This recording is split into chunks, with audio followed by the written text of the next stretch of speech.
Salve, salve, gente bonita desse Brasil inteiro.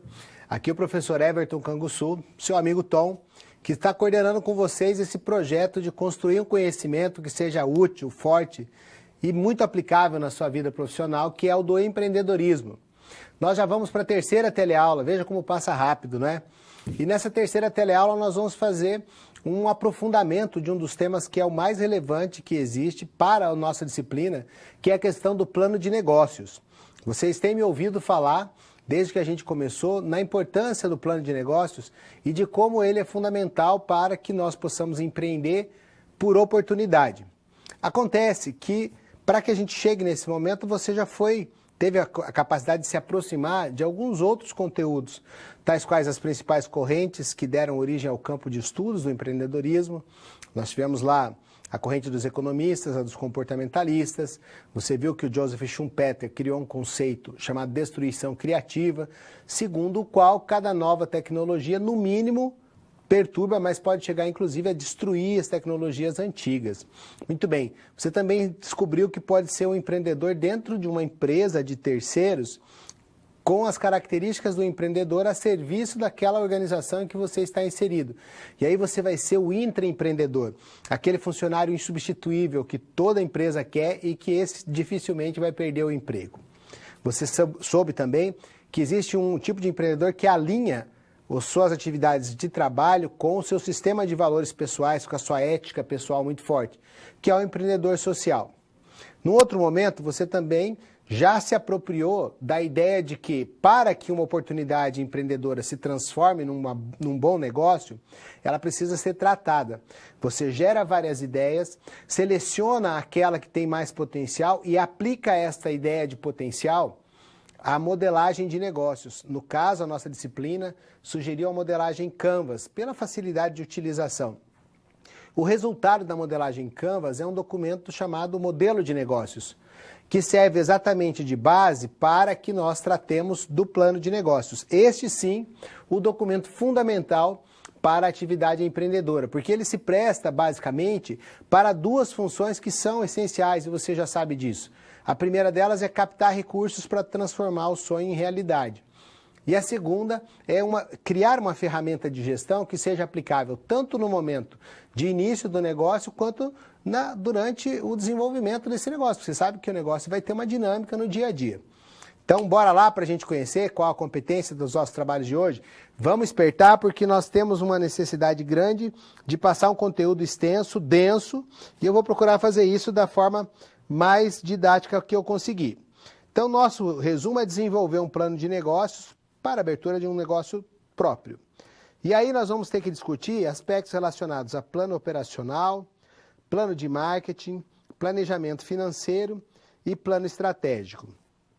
Significa também que a gente tem que compreender a importância do desenvolvimento do plano de negócio e em que áreas ele pode ser aplicado. Então aqui a gente já sintetiza que a principal função do desenvolvimento de um plano de negócio é desenvolver uma ferramenta administrativa que possa ser aplicada tanto no presente quanto no futuro. Acompanhe o final desse slide, você vai ver que ele é um documento cuidadosamente elaborado, que descreve e analisa um negócio em particular.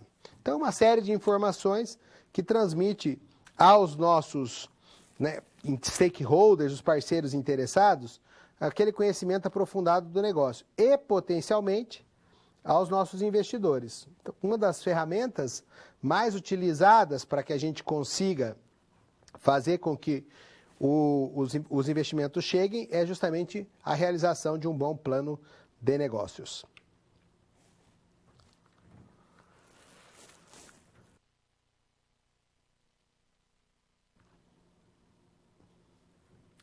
A primeira seção de um plano de negócios em relação aos elementos textuais, você já sabe que ele começa com a capa, o sumário executivo, que é o seu componente principal.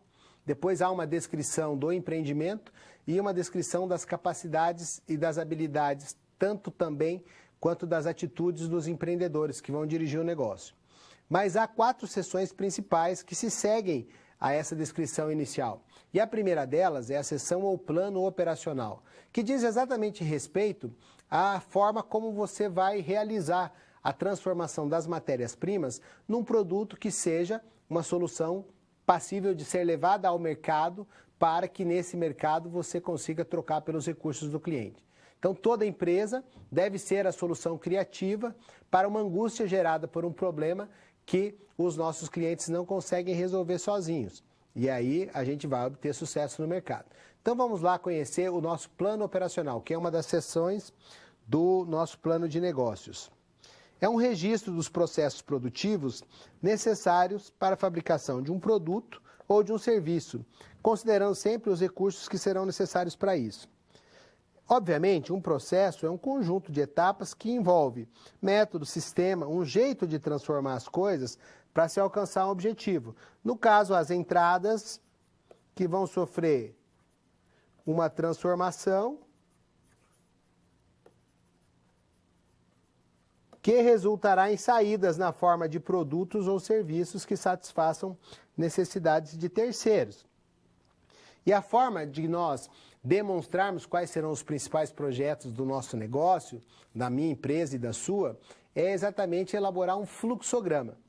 Fluxograma é um esquema gráfico que determina quais são as etapas sequenciais do nosso processo produtivo, da nossa forma de construir a solução que a gente quer vender como uma forma de resolver a angústia dos outros, não é? Os problemas que os outros têm e que pagam para obter solução. Então, de maneira geral, variando, claro que conforme a natureza do seu empreendimento, você vai ter um fluxograma que basicamente deva conter os seguintes elementos. Nós vamos ter processos de compra de matéria-prima, e isso envolve processos de estoque, de disponibilidade desse estoque cada vez que ele for requisitado. Depois tem um grupo de processos que estão relacionados com a transformação da matéria-prima, que resultarão em produtos mínimos viáveis, os quais sofrerão os acabamentos necessários. Outro grupo de processos vai dizer respeito ao estoque dos produtos já acabados, qual tipo de embalagem, será uma embalagem primária que entra em contato direto com o produto, uma secundária que agrupa mais de um produto, uma terciária que agrupa um número grande de produtos. E aí você vai ter que também passar por um controle de qualidade. Existem ainda os processos relacionados com a venda, como a cobrança e a entrega do pedido. Então, isso é um fluxograma, o fluxo de processos e as etapas do processo produtivo. Mas no plano operacional, ainda que você representar, a necessidade que você represente, os recursos humanos e como cada cargo está relacionado com o outro. A estrutura hierárquica da empresa vai precisar ser descrita por meio de uma outra ferramenta que se chama organograma, cujas relações se estabelecem a partir da verticalidade e da horizontalidade entre os retângulos e as linhas. Acompanhe então um exemplo que nós colocamos aí para você. Esse organograma ele é criado essencialmente para representar, de forma gráfica, relações entre cargos na organização.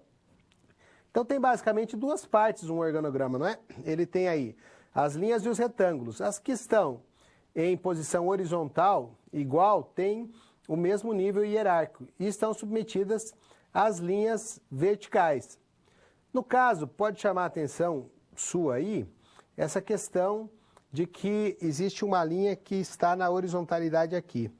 Então, por exemplo, os serviços de contabilidade são cargos que dizem respeito a uma assessoria exclusiva a quem eles estão ligados. Então, um escritório de contabilidade presta assessoria exclusiva ao empreendedor e não está submetido nem a ele, nem aos demais. Mas existe um jeito melhor de você descrever os cargos na empresa, e esse jeito chama-se matriz de responsabilidades, porque a descrição dos cargos por meio da matriz é mais completa do que no organograma. Se costuma perguntar muito isso nas provas, tá certo? Então fica atento, marca um asterisco aí. A matriz de responsabilidades é mais completa. Veja por quê. Ela tem uma descrição mais detalhada. Então, além do nome, do cargo, quais são as responsabilidades, as qualificações, né? Qual é a experiência necessária e a quem é subordinado. Então, tanto quanto o organograma, ela mostra as relações de subordinação. Outro aspecto muito importante no plano operacional é o layout, que é a representação gráfica do arranjo e do design que o negócio vai ter fisicamente.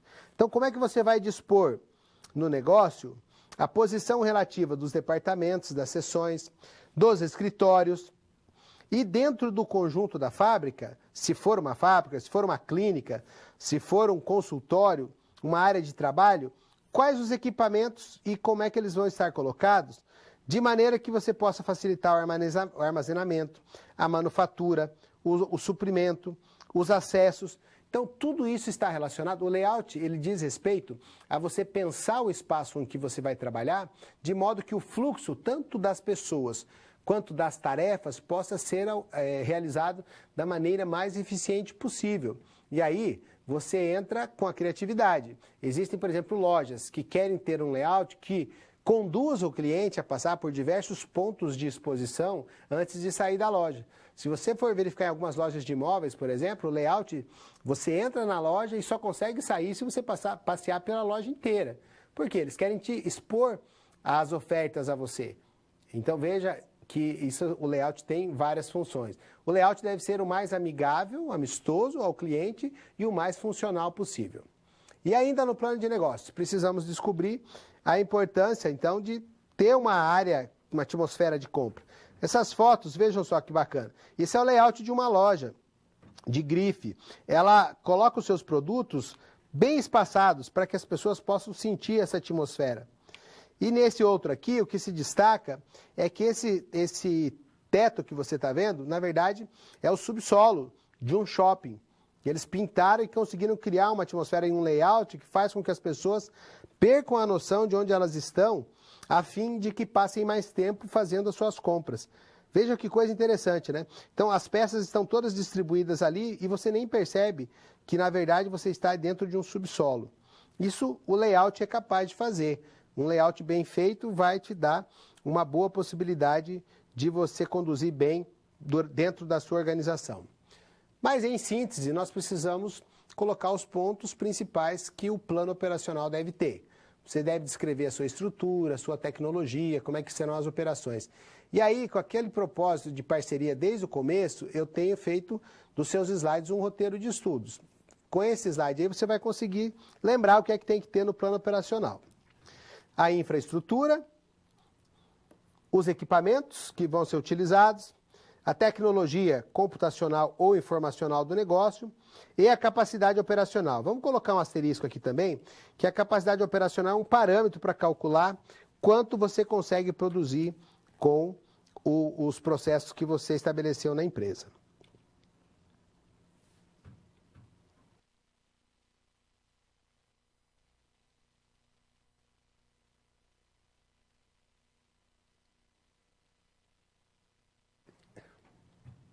Uma outra grande e importantíssima seção do seu plano de negócios chama-se a seção do plano de marketing. Olha, gente, o marketing está para o empreendedor assim como a vitamina e o medicamento estão para quem precisa se fortalecer e para quem está doente e precisa melhorar. Não dá para você se restabelecer ou para você melhorar suas condições no empreendedorismo se você não fizer marketing. Então é importante que nós desde já estabeleçamos o conhecimento do que é marketing. Consiste no processo de descobrir o que é valor, não para mim, mas para o meu cliente, o que ele acha que ele precisa. Depois comunicar a minha fábrica, a minha indústria, o meu negócio desse valor, o que é que os clientes querem. Produzir esse valor e agregá-lo aos meus produtos ou serviços. Depois trocar com o cliente de uma forma que ele perceba que houve um jogo do ganha-ganha, que ele tanto ganhou quanto o fornecedor que o vendeu. Porque quando existe um jogo do ganha-ganha, nós conseguimos sustentar esse valor por mais tempo. A pessoa decide ficar cliente por muito mais tempo e aumenta o valor que ele tem para nós como empreendedores. Portanto, vamos para o plano de marketing, que é uma seção fundamental. Então, essa atividade humana é dirigida para satisfazer necessidades e desejos das pessoas por meio de um processo de troca. Tem etapas que vão da identificação das necessidades e desejos do cliente, ou seja, descobrir o que é valor, da tradução disso em termos de capacidade produtiva, eu preciso associar a minha capacidade produtiva às necessidades dos clientes, comunicar isso para toda a minha empresa, falar, olha, o que nós temos que produzir é isso. Depois criar o produto ou serviço com esse valor agregado. Mas só que isso não adianta se a gente não comunicar adequadamente ao cliente que nós temos a solução que ele precisa para a sua angústia. Aí sim, nós vamos conseguir vender bem. E como é que a gente faz marketing? Quais são as ações, onde se concentram as ações? Bom, existe um conjunto de 4 componentes principais, conhecidos como mix marketing, ou composto mercadológico, ou composto de marketing. O nome varia, mas as ferramentas principais não. Tem livros, inclusive, que subdividem em outras tantas. O que cabe para nós aqui na nossa disciplina é saber que existem 4 P's. Um P de produto, um P de praça, um P de promoção e outro P de preço. Sendo que o único P que agrega a receita de fato para a empresa é o P de preço. Mas o preço só vai ser poder cobrado se os outros P's todos forem bem trabalhados. Então guarde cada uma das características de cada um desses componentes do mix marketing. Você vai poder utilizar isso depois da sua vida na prática. Então acompanhe a descrição de cada um deles. Para você trabalhar a ferramenta produto, você vai considerar o design do produto, quais são as suas características, os atributos, se é um produto que ele tem mais rendimento, se ele é um produto que tem mais duração, se é um produto que tem mais força, quais as embalagens, considere construir uma marca forte e tenha uma boa política de garantia e devoluções. Mas você tem que, para que o P de produto funcione bem, trabalhar os outros P's, como por exemplo o P de praça, que são a distribuição, os canais de distribuição. Você vai vender diretamente ou vai se utilizar de intermediários? Você vai trabalhar com uma cobertura local, regional ou nacional? Vai ter muitos produtos diferentes ou vai ter produtos mais específicos, menor quantidade de produtos? Vai ter estoque, trabalhar com estoque grande ou pequeno? Qual será o modal de transporte? São perguntas que você responde no P de praça. O P de preço, que vai ter estratégias diferentes de precificação. E, particularmente, no que diz respeito ao marketing, o P de promoção. Promoção foi só uma estratégia para usar a letra P, mas envolve promoção de vendas, propaganda, treinamento dos vendedores, assessoria de imprensa, relações públicas, marketing direto, vendas diretas. Veja que é um conjunto de ferramentas que são utilizáveis para que você desenvolva as suas estratégias. E aí, você vai colocar todas essas considerações que você fez de antemão no documento principal da dinâmica da vida do empreendedor. Nessa seção que nós chamamos de plano de marketing. Veja só.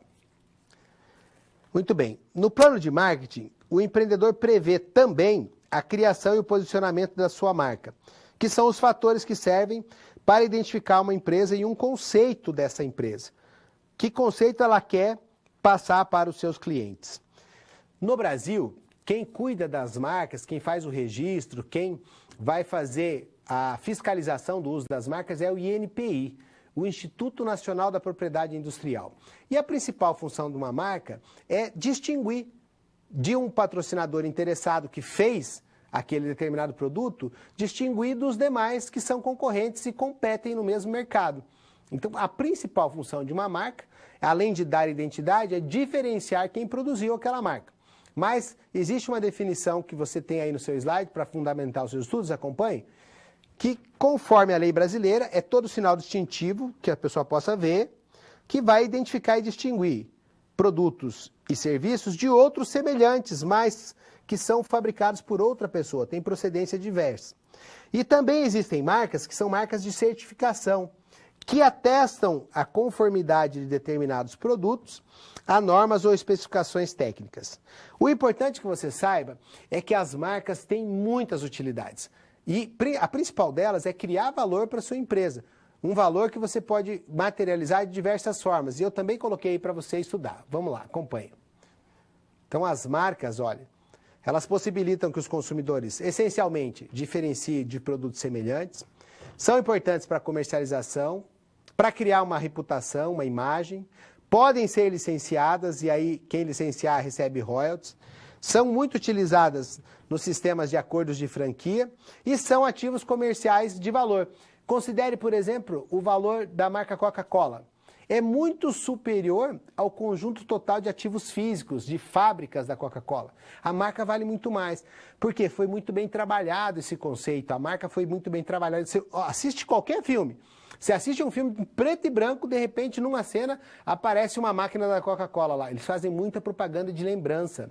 E esse investimento em marketing faz toda a diferença na hora de que percebermos que eles estão na liderança do mercado ditando tendências. Muito bem?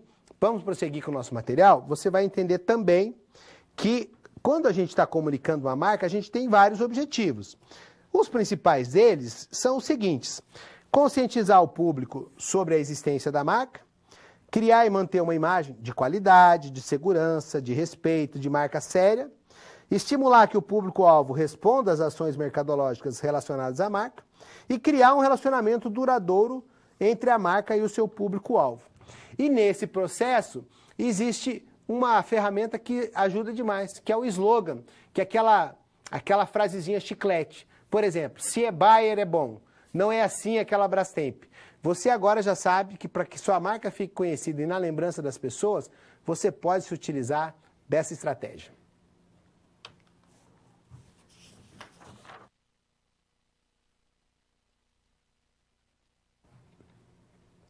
Muito bem. Nós, quando trabalhamos as questões relacionadas à nossa marca no plano de negócios, na verdade, o que nós estamos procurando é criar o que a gente chama de brand equity. Brand vem de marca. E o equity é um termo para dizer que a gente consegue criar valor a partir da forma como a gente posiciona a nossa marca na mente dos nossos clientes.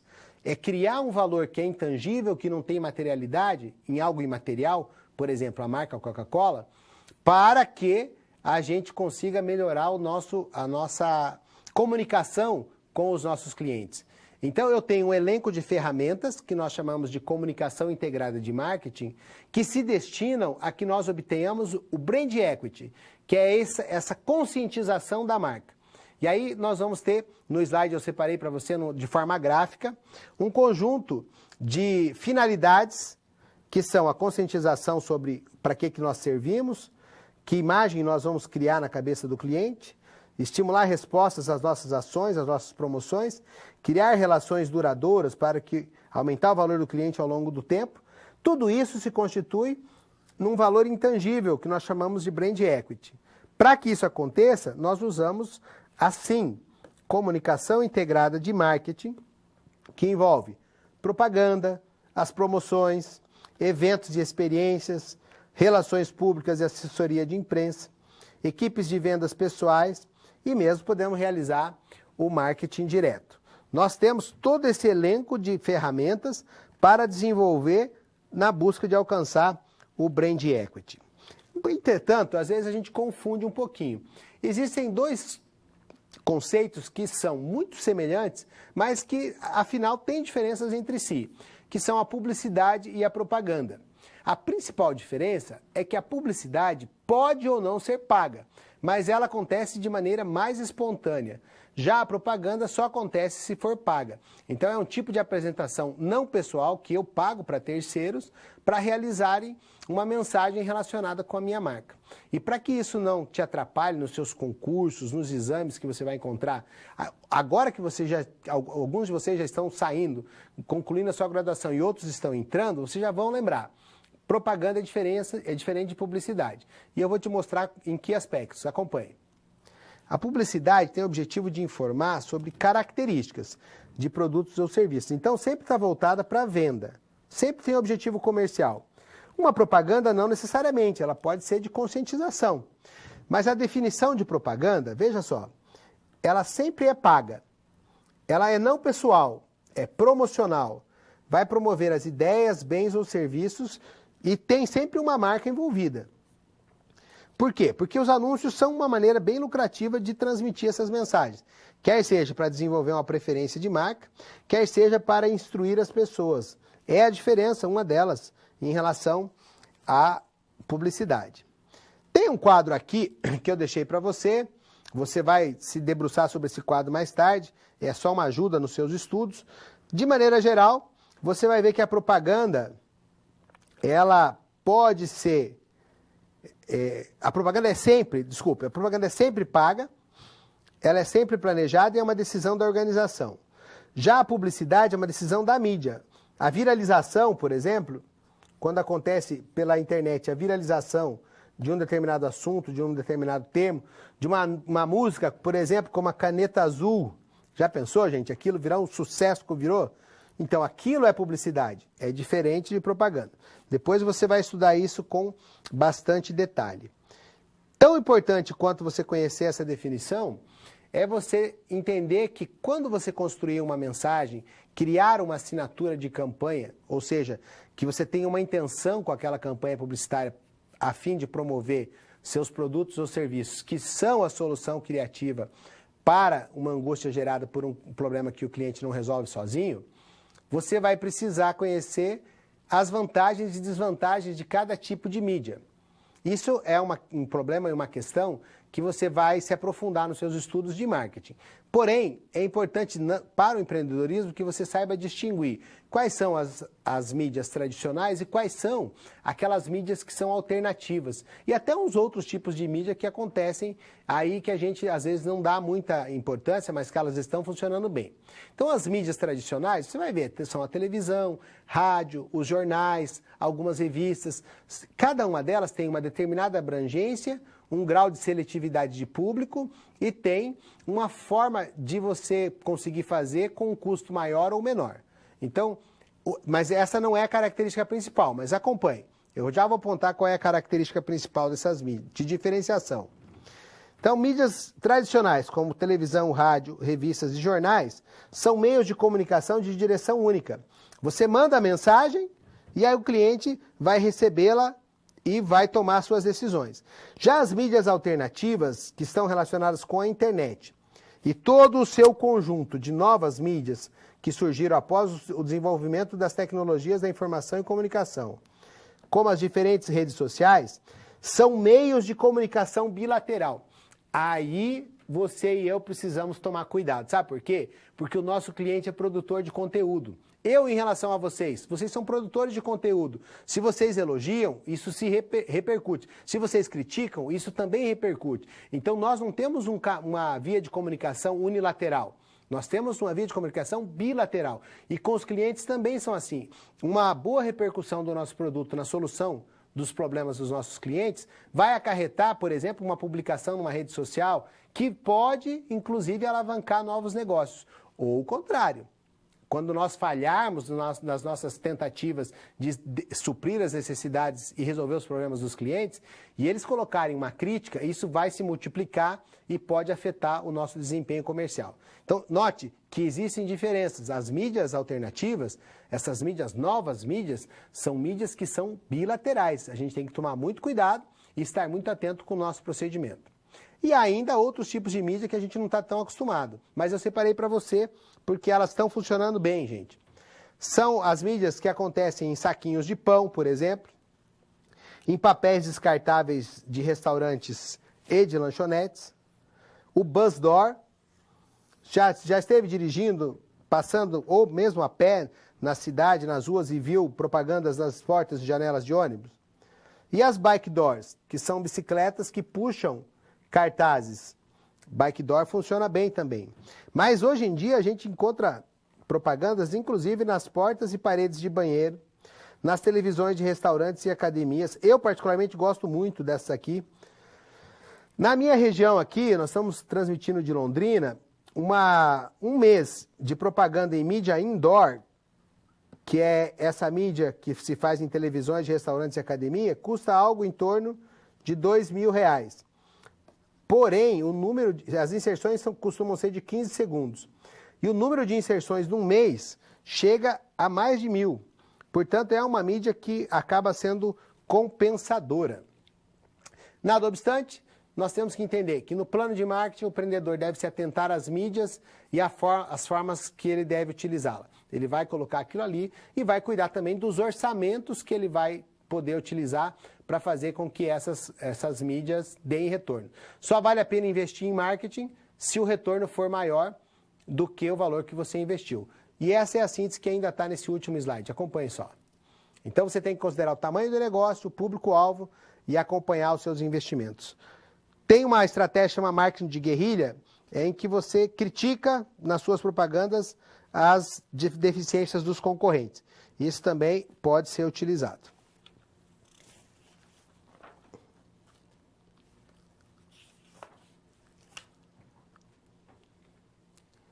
Em cada uma das nossas teleaulas, você já percebeu, há pelo menos duas situações, problemas que nós vamos resolver, quer seja para reafirmar os conceitos que estão sendo tratados na teleaula, quer seja para introduzir novos conhecimentos. Dada a importância desse assunto que nós estamos tratando, vamos para a nossa primeira situação-problema. Nós temos que resolver a situação-problema, que é elaborar um plano de negócios. Para elaborar um plano de negócios, a primeira função que nós temos que realizar, executar, é reconhecer a importância dele. Então, qual é a razão mais importante? Faz um asterisco, também se cobra muito isso em avaliações, em concursos. A sua razão mais importante é criar uma ferramenta administrativa, essencial, tanto na hora de ser instalado o negócio, quanto no gerenciamento dele nas suas atividades do dia a dia. Nunca se esqueça que ele é um documento formal, cuidadosamente escrito, com algo em torno de 50 páginas, que descreve e analisa com detalhes um negócio. E tem uma segunda grande função, que é transmitir aos potenciais investidores um conhecimento aprofundado. Há também que se lembrar que ele é diferente do nosso modelo de negócios, que precede, vem antes do plano de negócios. Enquanto o outro modelo de negócios é visual, ele tem muitas hipóteses, levanta questões, já no nosso plano de negócios, um documento já consolidado, para a fase de consolidação da empresa, não para a fase lá de dúvidas, você vai ter um documento que é mais formal. É um documento que é mais convencional. Então, acompanha as características do plano de negócio. Ele é um modelo já testado e validado lá atrás, oferece respostas, é textual e tradicional, permite múltiplas visões, se aprofunda, ele é detalhado em dados de mercado, pouco diversificado e ele é para a fase consolidada da empresa. Se constitui numa ferramenta bem detalhada. E essa ferramenta bem detalhada tem 4 seções principais. 2 delas a gente já trabalhou até agora e vamos trabalhar as 2 próximas. Já vimos o plano operacional e o plano de marketing. Ainda existem duas outras seções muito relevantes, que são a seção financeira e a seção estratégica. Então, esse slide que você está acompanhando aí, veja só, ele tem essas 4 seções, essas partes constituintes. Lógico que tem outras antes, né? Tem a capa, o sumário executivo, que é a mais importante, a descrição do empreendimento e a descrição das características dos empreendedores. Mas o que é que tem no plano operacional? Como você já sabe, você vai dizer para esse empreendedor na resolução do problema dele, que ele vai precisar escrever o fluxograma, o organograma, fluxograma dos processos, o organograma com relação a cargos e hierarquia. Só que melhor do que o organograma é a matriz de responsabilidades. E ainda o layout, como é que você vai distribuir os equipamentos e criar as estações dentro da sua planta.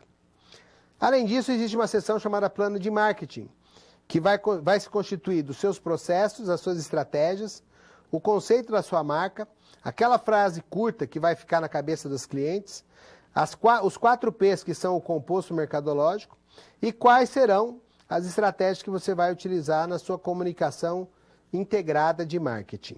Essas 2 seções você já se familiarizou, mas você precisa dizer que ainda restam uma seção financeira que inclui os conceitos de capital de giro, fluxo de caixa, taxa interna de retorno, valor presente líquido, ciclo financeiro e operacional, sempre lembrando que ciclo diz respeito a tempo. Quando você tiver uma pergunta relacionada com ciclo, você vai ter que lembrar de alguma coisa que começou num determinado tempo T1 e terminou num determinado tempo T2. Então, esse intervalo de tempo é um ciclo. Vai ter, no plano financeiro, que se familiarizar com o balanço financeiro e com o demonstrativo de resultados do exercício. E, afinal, há uma seção chamada plano estratégico.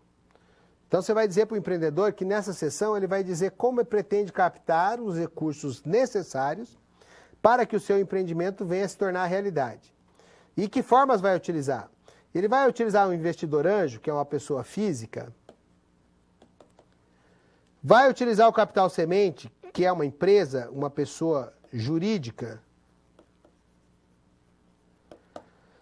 vai usar outros tipos de investidores de venture capital ou capital de risco, ou vai fazer uma captação coletiva de recursos pela internet chamada crowdfunding. Também pode ser que se utilize de bancos e órgãos financeiros. Em síntese, é isso que você precisa apresentar para o seu empreendedor, ajudando-o a resolver a situação problema.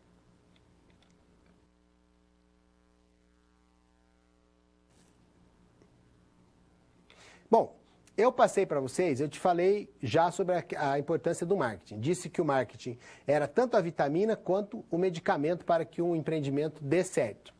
E eu gostaria que você se familiarizasse com a forma como uma marca pode se apropriar de um conceito, de uma história e procurar se associar à resolução de um determinado problema que aparece numa determinada história. E também quais são as etapas que você precisa ter para construir uma propaganda de sucesso. Acompanhe pelo vídeo a seguir que eu vou voltar depois para comentar. Recentemente surgiram imagens misteriosas de um live action de Caverna do Dragão e a internet ficou doida para saber o que era isso aí. Se era uma campanha publicitária, se era um filme, e agora a gente finalmente tem a resposta, porque a Renault deu um passo à frente e falou: somos nós os responsáveis, nós estamos aqui fazendo uma homenagem a esse clássico desenho animado dos anos 80, e o Omelete teve acesso privilegiado a essas informações e agora a gente vai mostrar para vocês, vai contar um pouco mais sobre essa produção.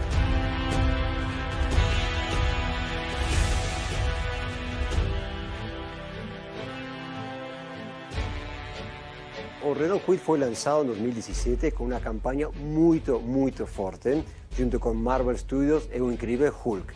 Então foi uma campanha das mais importantes de 2017, o carro um sucesso total, líder de seu segmento. Agora, há 2 anos do lançamento de Kwid, com este novo lançamento Kwid Outsider, a gente precisava mais. A gente precisava algo fora da curva. Quando a gente se deparou com o briefing de lançar um carro voltado para um público que tem entre 35 e 45 anos, a gente descobriu uma enorme oportunidade, que era trabalhar uma propriedade que fez muito sucesso no Brasil e que, por não ter tido o mesmo sucesso fora do Brasil, nunca teria a chance de acontecer um live action, né? Então a Renault quis fazer uma homenagem, quis fazer um projeto voltado para um público que cresceu assistindo esses episódios que nunca terminavam de Caverna do Dragão. Os fãs de Caverna do Dragão estão esperando há muito tempo ver algo live action ou algo que saísse ali, ou até um desenho novo, qualquer coisa. A gente só queria ver Caverna do Dragão de volta. O desenho original se passa num cenário inóspito, é o reino do Caverna do Dragão. É um lugar mágico e árido, então a locação precisava refletir isso. Então a gente foi encontrar em Salta, na província na Argentina, esse ambiente. Ele naturalmente, quase que sem pós-produção, ele já transmite muito o que é o mood, a paisagem do desenho. O maior desafio da parte de pós-produção desse filme foi principalmente na confecção de 2 personagens, o Tiamat e a Uni. Então eles foram desenhados do zero e por um longo processo de CGI para chegar num realismo que é um realismo que a gente vê nos dragões de Game of Thrones e outras séries, outras franquias. E encontrar castings que tivessem exatamente as mesmas características físicas, mas que também tivessem habilidades para encarar o papel de representar os personagens, e toda a parte de customização de roupa também levou bastante tempo, não é fácil de reproduzir, porque nunca teve. Cada personagem tinha que ter sua particularidade preservada, só que agora numa versão um pouco mais adulta, com um olhar mais contemporâneo. Um casting excelente, uma locação real excelente, o melhor diretor de todos, todo jeito de efeitos especiais, uma produção de primeira, e o que a gente realmente precisava para trazer a vida a Caverna do Dragão. Pensei, será que é um fanfilme muito elaborado e tal? Mas, pô, foi a melhor coisa porque, tipo, veio da publicidade, veio da Renault, é uma marca se apropriando de algo que é muito importante para uma geração, que eu acho muito legal você fazer isso. E o mais legal, fazendo como deve ser feito, respeitando os personagens e tal. Você não podia estar mais feliz. Quem lembra desse desenho, pelo amor, ficava louco, ficava puto da vida. Imagina, nunca tinha solução esse negócio. Esses meninos foram transportados para um outro planeta, para uma outra realidade, e sempre que eles precisavam resolver o problema, que era voltar para casa, acontecia alguma coisa que dava errado. O que a Renault fez? Colocou um veículo que associou-se à ideia de resolver um problema insolúvel.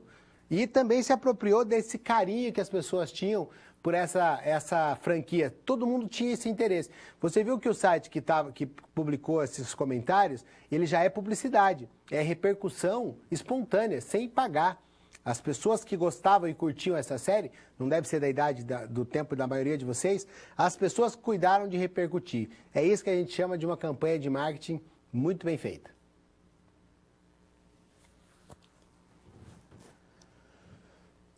Bom, agora a gente vai entrar na outra sessão, das duas últimas que nós vamos trabalhar sobre o plano de negócio, e eu quero te alertar que essa é a sessão mais densa. Ela é cheia de métricas financeiras, métricas contábeis, e eu vou te tranquilizar também, porque eu não vou pedir cálculos para vocês nas suas avaliações. Mas eu vou insistir que vocês precisem saber, pelo menos, qual que é a definição de cada uma delas, porque vocês conseguem algumas ferramentas para ajudá-los a realizar isso no plano de negócio, de forma mais fácil. Vamos então para a nossa sessão financeira, o plano financeiro, que vai estudar a viabilidade financeira do negócio. Serve por isso, mesmo para determinar a quantidade de investimentos que serão necessários para o negócio começar a funcionar. E qual será a quantia monetária necessária para fazer a operação girar? Sabe, capital de giro é a quantidade necessária para que o empreendimento inicie e termine seu ciclo operacional. Ou seja, tem um T1 que termina num T2.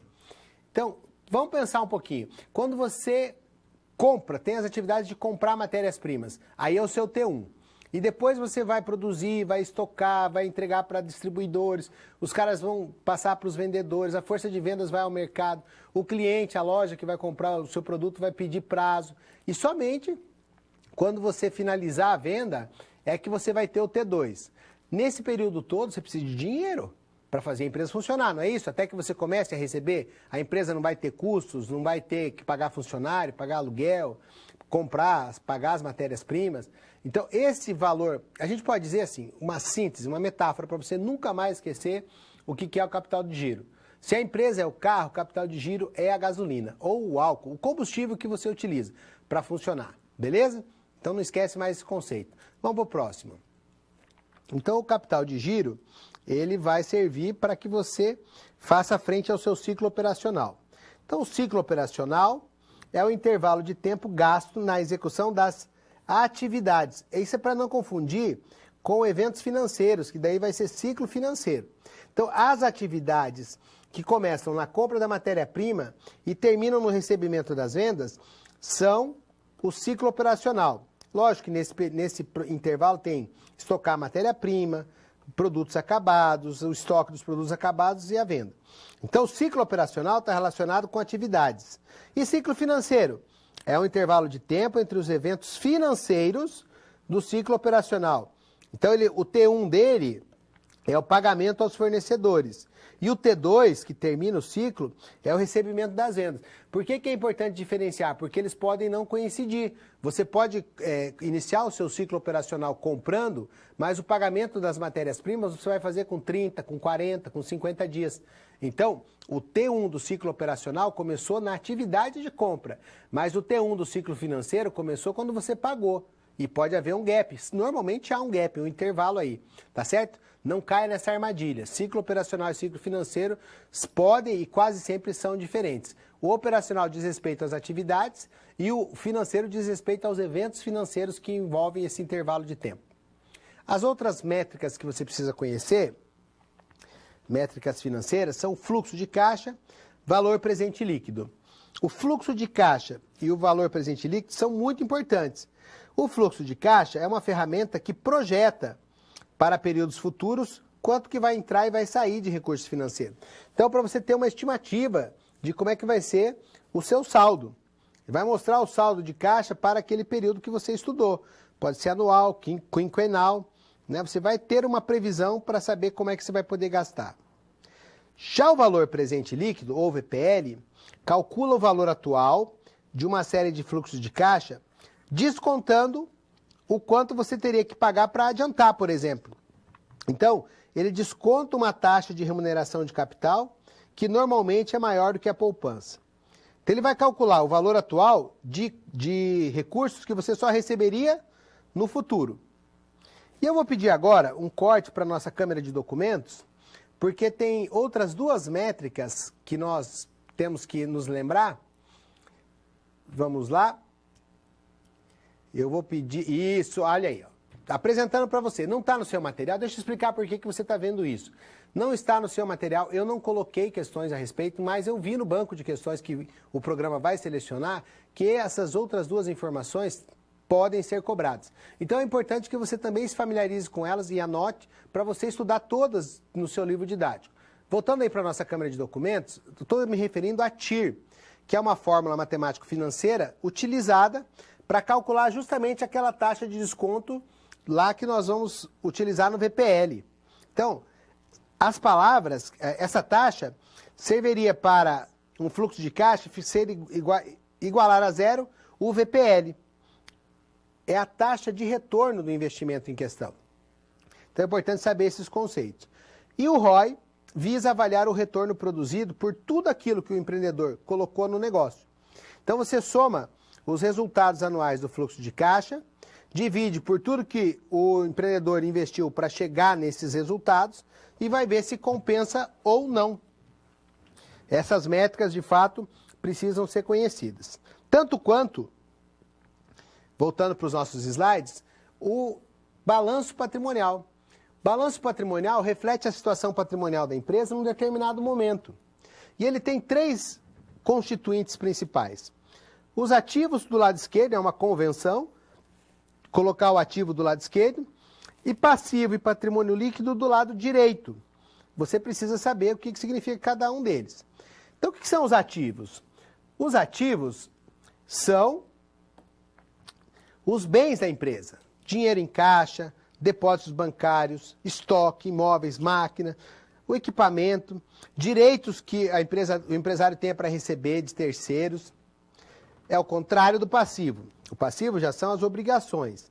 Os que tem que pagar para fornecedor, os salários dos funcionários, a carga tributária, os impostos, eventuais financiamentos que tenham sido adquiridos. Mas uma empresa também precisa remunerar, não é? Os acionistas, os empreendedores. Então, o patrimônio líquido representa os recursos financeiros dos sócios ou acionistas que foram colocados na empresa. Ou, no caso de ter havido lucro, se esse lucro foi reinvestido. Então, o patrimônio líquido e o passivo ficam à direita no balanço e o ativo fica à esquerda. Eles têm que se igualar. Existe uma outra ferramenta que nós chamamos de demonstrativo de resultado de exercício, ou DRE, que essa já apresenta o resultado da empresa em relação ao conjunto das operações que a empresa teve em um determinado período fiscal, que são 12 meses. É um relatório, não é? É um relatório que representa, ajuda o empresário a analisar o quê?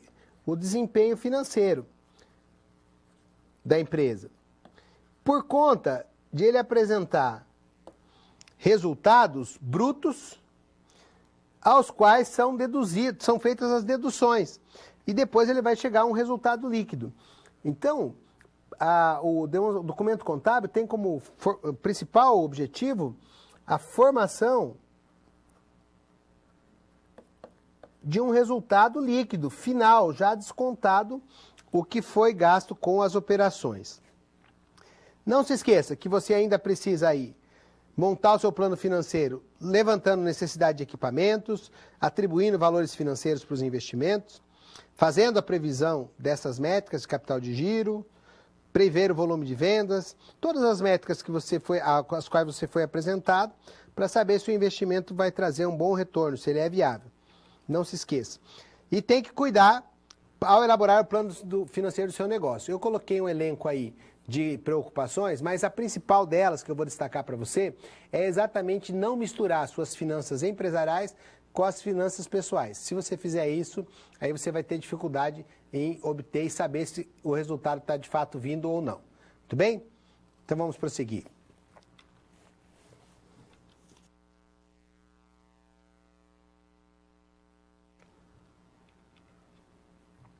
Um plano estratégico é a forma como o empreendedor se prepara para obter os recursos necessários para que o negócio realmente funcione e tanto seja implementado quanto seja gerenciado, ele possa ser conduzido depois de implementado. Ou seja, é um montante de investimentos que nós vamos precisar, ou investimento ou financiamento, para que a coisa funcione, que o nosso sonho se torne realidade. E as nossas estratégias de captação, as possibilidades de captar esses recursos vão estar contidas nessa seção do plano de negócios. Acompanhe. O que é um investimento, então? É um montante de recursos, tanto de tempo e de dinheiro, que são necessários para iniciar ou expandir um negócio. Como é que se faz isso? Normalmente no Brasil, o empreendedor se autofinancia com capital próprio, mas pode utilizar capital de terceiros, de pessoas próximas, familiares, amigos, ou de instituições, né? Fundação, associações, agências. Tem programas do governo, como o FINEP, o Banco Nacional de Desenvolvimento Econômico e Social, que é o principal agente de fomento e financiamento ao empreendedorismo no Brasil. Alguns bancos possuem linhas de crédito, bancos privados ou públicos. Existem as empresas de capital de risco, ou Venture Capital, que é um sinônimo, que são todas as classes de investidores. Venture Capital é um coletivo de tipos de investidores diferentes. E entre eles está o investidor anjo, que é a pessoa física, o seed capital, ou capital semente, que é uma pessoa jurídica, os fundos de investimento e o crowdfunding, que você vai conhecer em detalhes daqui a pouquinho. Vamos falar primeiro dos anjos? Os anjos estão muito na moda, inclusive na televisão tem alguns programas que estão cuidando de apresentar os investidores para os anjos. Então, quem que são os anjos? São pessoas físicas que têm interesse em apostar em um novo negócio que seja promissor, que seja um negócio atrativo. Você tem uma descrição aí no slide, que vai ler depois, mas eu vou te explicar daqui. São normalmente os anjos, as pessoas físicas que já obtiveram sucesso na vida como empreendedores, financistas, executivos, que guardaram capital e agora eles querem encontrar quem tenha boas ideias para apostar nessas ideias. Eles fazem isso porque eles são bonzinhos, porque eles são filantropos, porque eles são legais, porque eles são anjos? Claro que não. Eles querem receber por isso. Afinal, é o dinheiro deles que está em risco no seu negócio.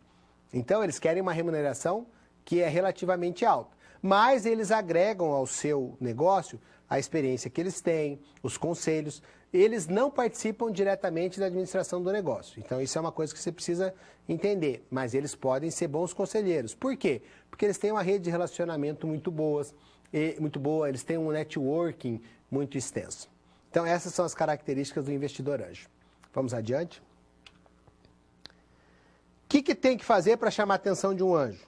Primeiro, tem que ser inovador. Inovação é você juntar coisas que já existem, que resultem numa terceira, que em relação aos processos que foram juntados é nova, mas tem partes daquilo.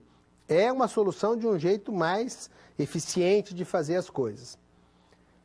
Transmitir uma imagem de confiança e credibilidade. Você não pode parecer um aventureiro que ninguém vai acreditar em você. Fazer de tudo para diminuir o risco para o investidor. Lembrando que é impossível eliminar riscos, tá? Pegadinha de prova, não dá para eliminar o risco, mas dá para diminuir. Elaborar um bom plano de negócios, sabendo que o investidor anjo não é um santinho, um bonzinho que está fazendo isso por bondade. Ele quer uma remuneração para o capital dele que seja maior do que a do mercado financeiro. E aí, onde encontrar esse povo, pessoal? Olha, vocês podem procurar nesse site aí, por exemplo. Chama-se Anjos do Brasil. Faz uma busca no Google, né? Tem aqui o site. E ali você vai ter uma porção de informações a respeito. Existem outras formas. Existem os meetups, que são os encontros entre investidores. E quem tem as startups, esses negócios novos que são promissores. Mas aí você já tem uma possibilidade e uma indicação. E para finalizar, e você nunca mais errar, você vai pôr um asterisco na diferença entre capital semente e investidor anjo. Anjo é pessoa física, capital semente é pessoa jurídica, normalmente ele é utilizado mais para expandir os negócios do que para começar um negócio novo, e normalmente é uma empresa constituída por um grupo de investidores que são chamados de fundos de investimento.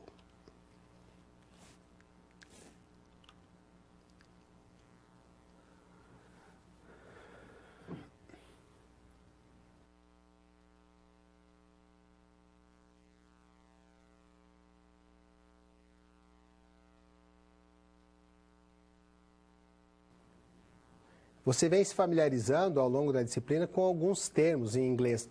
Não é que a gente gosta disso, desses estrangeirismos, mas eles estão presentes e você precisa conhecer. Então, o crowdfunding é um tipo de captação de recursos que vem ganhando impulso porque ele se faz de uma maneira muito ágil. As pessoas expõem as suas vontades, os seus sonhos, a sua empresa, que tipo de solução que ele está querendo interferir, em que tipo de problema. E as pessoas que simpatizam com isso fazem pequenas doações. Daí que vem o nome, crowd, de galera, de povo, de quantidade grande de gente, e funding de financiamento. Então vamos conhecer com detalhes o que é essa modalidade de captação coletiva de recursos. Então é um termo designado, utilizado, para a atividade de levantar recursos financeiros. Como? Com ações de captação coletiva. Quase sempre as pessoas fazem pequenas doações que são realizadas pela internet. Então é um financiamento coletivo. Por que dá certo isso? Porque apela para o interesse das pessoas que se identificam com a proposta do empreendimento, com o resultado medido muitas vezes não apenas em resultados financeiros, mas na promoção do bem-estar, da interferência numa situação de vulnerabilidade social ou ambiental. Então a rede social digital vai divulgar o negócio e solicitar as doações. Então é um mecanismo que funciona com base em um número grande de pequenos valores. E os exemplos mais comuns de crowdfunding são as campanhas políticas, programas computacionais e aplicativos livres, campanhas para arrecadar doações para ajudar as regiões que sofrem pela ocorrência de desastres naturais. Até o Criança Esperança, aí, que a gente está acostumado a ver todo ano, é uma forma de crowdfunding. O Live Aid, que foi um show de rock que aconteceu há muito tempo, também é uma forma de crowdfunding. Então, tudo no plano estratégico diz respeito a isso. Vamos entender, então, que o anjo, o investidor anjo, não é um filantropo. Por quê? O filantropo é a atividade de investir dinheiro com a consciência de que o objetivo não é retorno financeiro, mas ele vai procurar obter um retorno social e ambiental. É diferente do empreendedor social, que visa o lucro, sim. Também é muito parecido, mas não é, esse aqui não visa o lucro, tá? O filantropo, ele está fazendo doações. E é importante que você conheça quais são os critérios utilizados pelos investidores para correr risco no negócio de um terceiro. Então, correr o risco no negócio de um terceiro é o que o investidor faz. Ele quer o quê por isso? Remuneração. O que vocês acham? Que tem mais investidores ou mais pessoas procurando investimento? É lógico que existe uma quantidade infinitamente maior de pessoas que têm boas ideias, bons planos de negócio e que estão em busca dos recursos dos investidores. Por isso essas pessoas são muito seletivas. Eles não querem correr riscos, são pessoas experientes, não querem correr riscos desnecessários. Então eles vão procurar algumas características nas ofertas de quem tem um novo negócio que despertem e aguçem o seu desejo de correr o risco junto com aquelas pessoas. Então precisa haver alguns atrativos, alguns cuidados. E você precisa conhecer, porque senão você não vai conseguir obter esse financiamento. Então veja só. Para investir, o investidor vai realizar uma análise bem detalhada para avaliar e qualificar o plano que está sendo apresentado. Na verdade, ele só vai, de fato, investir quando o projeto esclarecer e demonstrar os seguintes itens. Primeiro, qual é o conhecimento e o perfil do empreendedor, da equipe de trabalho, da cultura organizacional que se propõe a adotar? Qual é o tamanho do mercado e qual é o market share? Market share é a fatia de mercado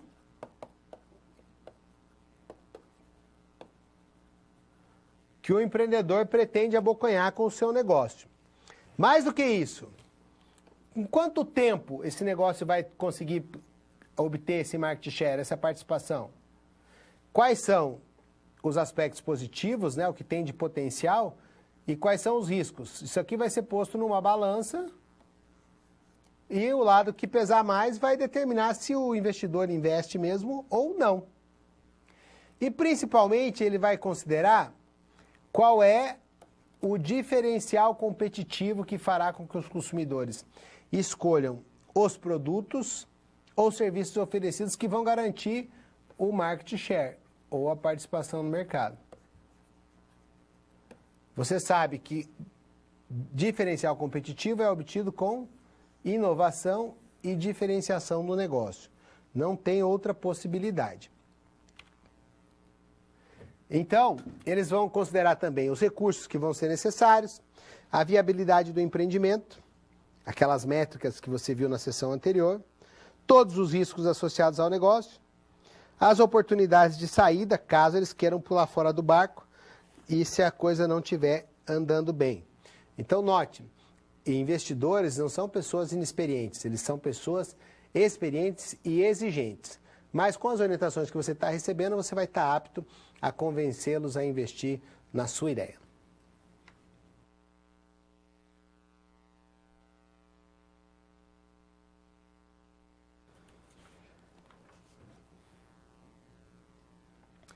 Nossa segunda situação problema vai introduzir um assunto novo, complementar e importante aos seus conhecimentos de empreendedorismo. É a consideração da viabilidade ou não de você ter sócios. E aí parece um contrassenso, não é? Porque a gente sabe que um dos motivos que leva as pessoas a empreender é exatamente não ter que dar satisfação para patrão. E quando você tem um sócio, você tem um patrão junto com você, porque você tem que dar satisfação para o cara, não é? Então é preciso tomar cuidado, primeiro considerar por que é bom ter sócio, considerar as dificuldades que podem acontecer e tomar alguns cuidados. Você não vai cair nessas armadilhas porque vai estar bem preparado. Junto com essa situação problema, eu coloquei 2 exercícios para exemplificar e já ir te treinando naquela parceria que eu me propus a fazer para os resultados que você vai precisar obter nas suas avaliações. Então você vai se familiarizar com o tipo de questão e com os assuntos que costumam ser cobrados. Havendo tempo hábil, nós vamos resolver as questões juntos. Mas o importante é que agora nós tratemos da questão da sociedade. Existe um autor importante para o empreendedorismo, que chama Degen, que divide a colaboração de outras pessoas, que não o empreendedor, em 3 tipos. A direta, dada por sócios, empregados e investidores, em particular nós vamos cuidar dos sócios, mas exige uma contribuição indireta, que é dada por agências de publicidade, advogados, banqueiros, consultores e contadores. São aqueles setores que estão, fazem parte da, vamos escrever isso aqui direito, fazem parte da assessoria ao empreendedor, assessoria especializada.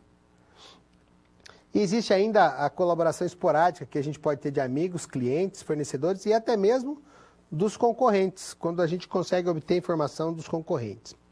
E aí você deve estar se perguntando, como eu já me perguntei algum dia, por que a colaboração do sócio pode ser vantajosa e até mesmo necessária? Porque, gente, exatamente, o negócio vai ter à sua disposição mais recursos gerenciais, técnicos e financeiros. E mais do que isso, o principal motivo para que você estabeleça uma sociedade é a complementação de experiências. Acompanhe. Então, essa é a melhor razão. Você vai ter mais recursos disponíveis e vai ter maiores experiências para explorar as oportunidades. Outra pergunta, por que o recrutamento do sócio representa uma boa maneira de testar a viabilidade de um negócio? Então você propõe um negócio para alguém. Um colega de turma seu aí, vamos montar um negócio junto, está aqui a minha ideia. O que você acha? Está aqui o meu plano de negócios, dá uma olhada, quer ser meu sócio? Aí o seu parceiro aí do lado vai falar assim, poxa, olha, até gostaria, mas eu acho que você está prevendo que você vai produzir muito e não existe nem disponibilidade de matéria-prima para isso na nossa região. Eu acho que desse jeito aqui não vai rolar. Então eu prefiro deixar. Você, de posse da informação, da avaliação que alguém fez, você pode aprimorar. E você, ao fazer esses aprimoramentos, perceber os indicativos que você não percebeu, vindos de outras pessoas, você aumenta a viabilidade porque você refina a sua ideia. Então a resposta está aí para essa pergunta. Para que cada um que tem seus próprios questionamentos, suas dúvidas e suas desconfianças a respeito do que você apresentou, mostre a sua opinião. Você vai resolvendo isso, vai convencendo os sócios e, ao mesmo tempo, vai aumentando a viabilidade dos negócios. Porém, tem que tomar aquele cuidadão, não é isso? Você sabe que, às vezes, a gente passa mais tempo com o sócio da empresa do que com a família. Então tem que tomar algumas precauções para a escolha dos sócios. Acompanhe. Você não deve escolher sócios em função de necessidades passageiras, porque depois essas necessidades acabam, elas passam, e você vai ter que continuar convivendo com essas pessoas mesmo quando elas não são mais necessárias. Aí não vale a pena você ter um sócio, vale a pena você contratar alguém até que aquela necessidade acabe. Você também tem que estabelecer como é que vão ser administrados e resolvidos as diferenças e os impasses entre os sócios. O que é um impasse? O impasse é quando você não abre mão de uma opinião que é contrária à opinião do seu sócio. Aí vocês mandam o mesmo tanto, quem é que vai prevalecer? Isso é um impasse. Como é que você resolve isso? Você estabelece, no momento do estabelecimento da sociedade, você prevê, na verdade, escolhe uma pessoa que vai arbitrar os eventuais futuros conflitos e impasses. Então, uma pessoa que tem experiência, que seja respeitosa, que seja respeitada por ambos, fica determinada para dar o voto de Minerva, o voto que vai decidir a questão. Então, se você prevê isso, quando acontecer, você vai ter maior facilidade de resolver o problema. E ainda mais, você deve compartilhar com seus sócios as visões de funcionamento do negócio, né? Por exemplo, quando um quer participar de um mercado e o outro não. Um exemplo clássico aqui, eu já empreendi com uma fábrica de bolsas de couro e eu queria bolsas mais sofisticadas, com peles exóticas e ferramentas mais caras, para vender por um preço mais caro, mais um número menor de unidades. E o meu sócio queria vender bolsas baratas, que pudessem ser vendidas em grande quantidade para lucrar mais na escala do que no valor de cada venda unitária. Acabou que a gente montou duas linhas de produtos, mas você vê que havia um impasse ali. Então tem que ter esse alinhamento. Além do alinhamento, você precisa considerar que tem que haver confiança, aspirações e necessidades, padrão de vida, quanto que vai retirar da empresa, né? Quanto que vai consumir, tudo isso deve ser semelhante. Exercitar muito a tolerância, porque não é fácil ter sócio e dar satisfação para alguém. Vocês têm que ter a mesma visão de funcionamento e tem que ter um posicionamento ético que seja semelhante. Esse alinhamento de posicionamento ético acontece, por exemplo, quando o seu sócio quer usar matérias-primas de origem duvidosa, mas que são mais baratas, e você pensa nas consequências que isso pode trazer para as pessoas, ele não.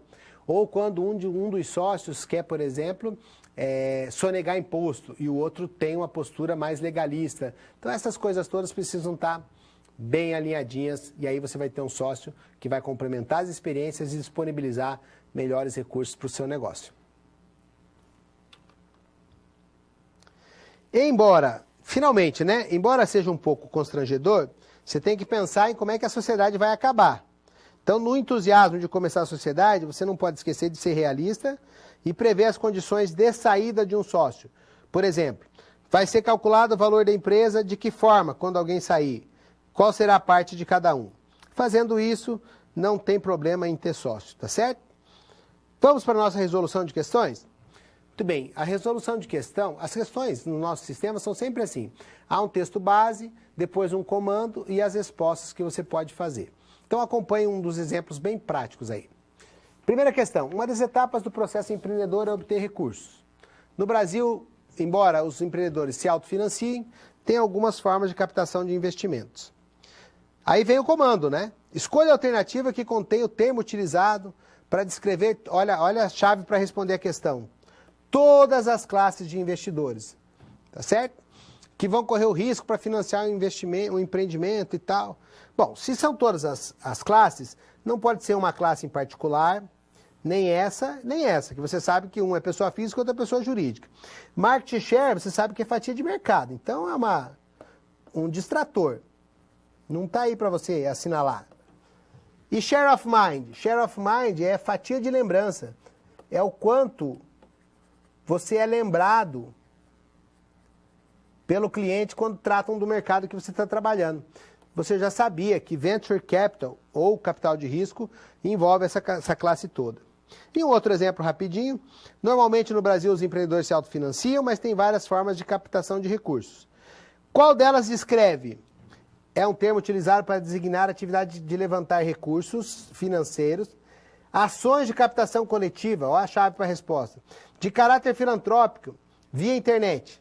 Ora, esse financiamento coletivo, você acabou de ver, é o crowdfunding. Se aí na sua seta estiver mais perto do crowdsourcing, risque, tá? É para diferenciar.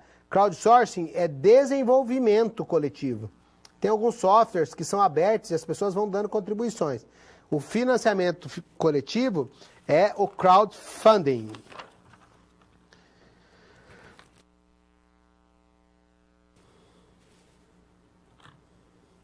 Muito bem, pessoal. Existe uma possibilidade que necessariamente não vai acontecer, mas hoje, afinal, vai dar certo. Da gente fazer aquela brincadeira por meio de um site que chama Kahoot, que eu faço as perguntas daqui, vocês logam no kahoot.it e colocam ali um código que está sendo informado pelo tutor, está aparecendo aí para você também. Você entra em kahoot.it e coloca esse código aí. Já pode ir logando, que aí eu vou fazer algumas perguntas daqui e vamos ver quem é que responde mais certo e mais rápido. Vamos lá, estou aguardando a sua participação. Bem-vindos aí o pessoal de Jacareí, a galera toda que tá entrando aí nos polos. Muito obrigado pela participação, gente. Vamos ter um Kahoot de 5 perguntas. Eu vou aguardar mais uns 15 segundos e aí vamos começar. É um jogo interativo, então tem que ser ligeiro na colocação do PIN, beleza?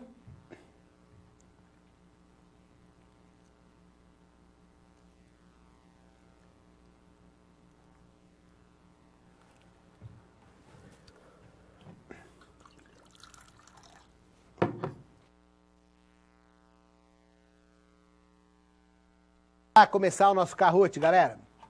Vamos ver qual é a nossa primeira pergunta.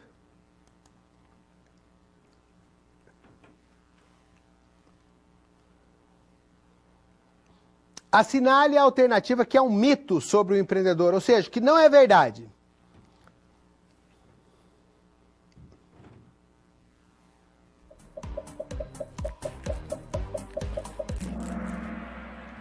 Muito bem.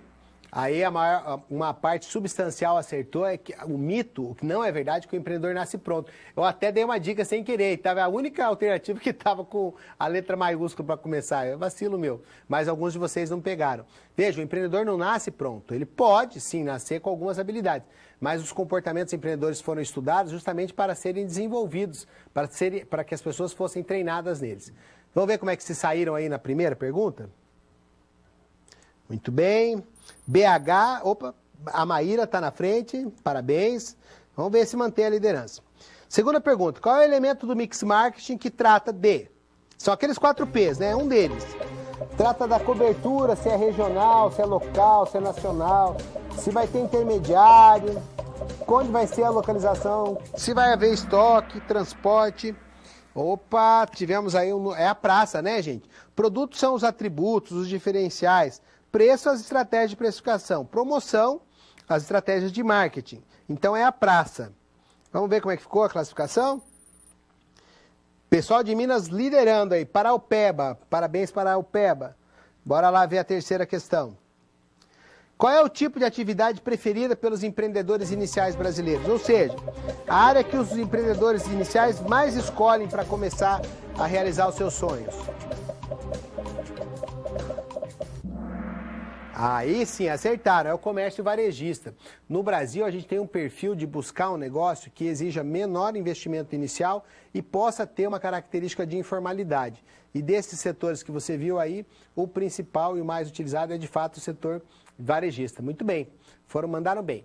Vamos ver como é que ficou o nosso placar.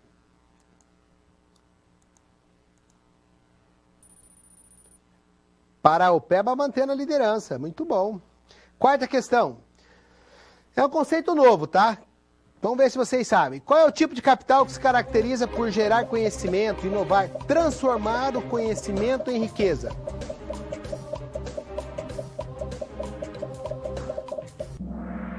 A maior parte a maior parte não acertou, não. Olha, gente, é o capital humano, tá? O capital natural diz respeito aos recursos ambientais, à disponibilidade de matérias-primas físicas. O capital social diz respeito às relações de solidariedade, confiança e reciprocidade que a gente obtém do nosso networking.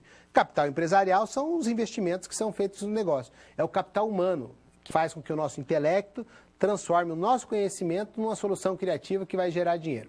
Então, vamos seguir aí com a nossa classificação? Agora, a Ana, acho que é da Bahia, né, Ana? Muito bem, parabéns, Ana. Tá na liderança agora. E a última questão, você vai assistir a um pequeno videozinho. E esse videozinho diz respeito às barreiras que impedem a criatividade.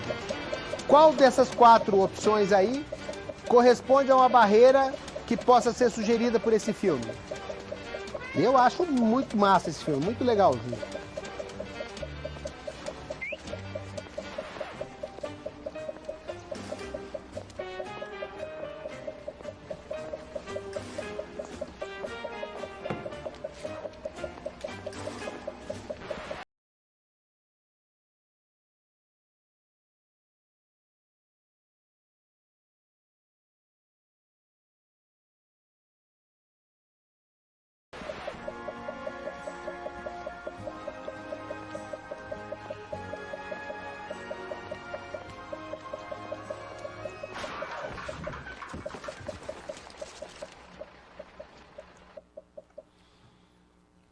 Vamos ver, vocês têm aí os seus segundinhos para responder. É barreira emocional? É ambiental? É intelectual ou de expressão? Muito bem, gente. Na verdade, é a barreira ambiental, pessoal. Vou explicar para vocês por quê. A barreira ambiental é uma barreira que diz respeito às distrações que impedem que a gente se concentre para fazer a criatividade acontecer. Existem as emocionais, que estão relacionadas com o fluxo a importância que eu dou para o julgamento das pessoas. Existem barreiras de expressão que dizem respeito à minha dificuldade de expressar o que eu sei, eu consegui um insight, mas eu não consigo materializar isso para as pessoas.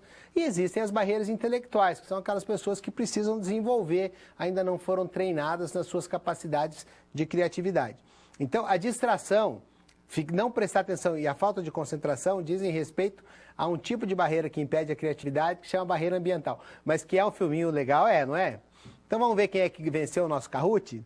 O pessoal de Canoas, a Ellen. Meus parabéns, Ellen. Muito bom.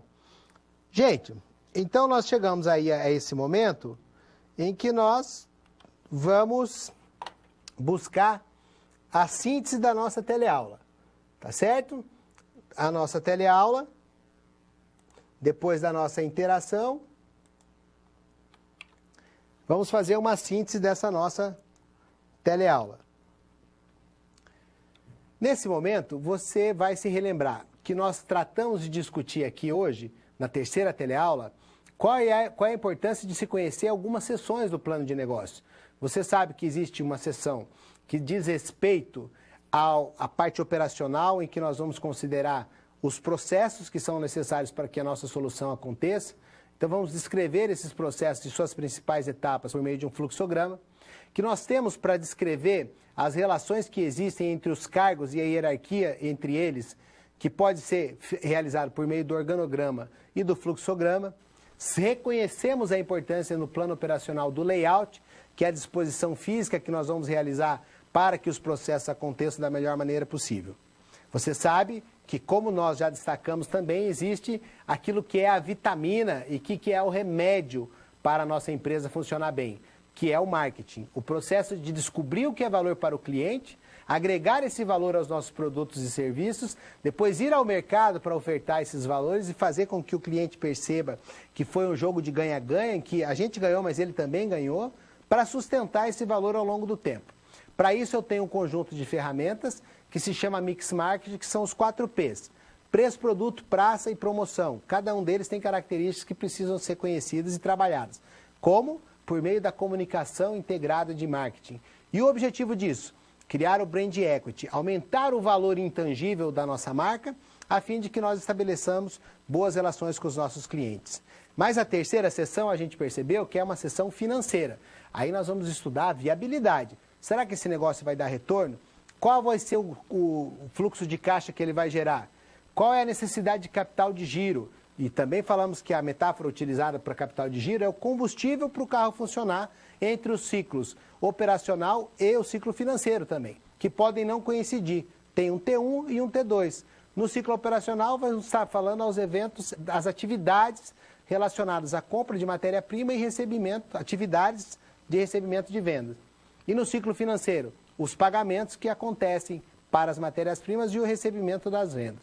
E, finalmente, existe um plano estratégico destinado a você conseguir comunicar de que forma você pretende agrupar os recursos necessários para que o negócio tenha viabilidade. Demos destaque para o anjo investidor ou investidor anjo, que é uma pessoa física que faz aportes um pouco menores, normalmente para a fase inicial da implementação do negócio, e o seed capital, que é o capital semente. Daí já é uma pessoa jurídica, tem que aprender a diferenciar isso, pessoa física da pessoa jurídica. Aí os aportes são um pouco maiores e destinados à fase de expansão da empresa.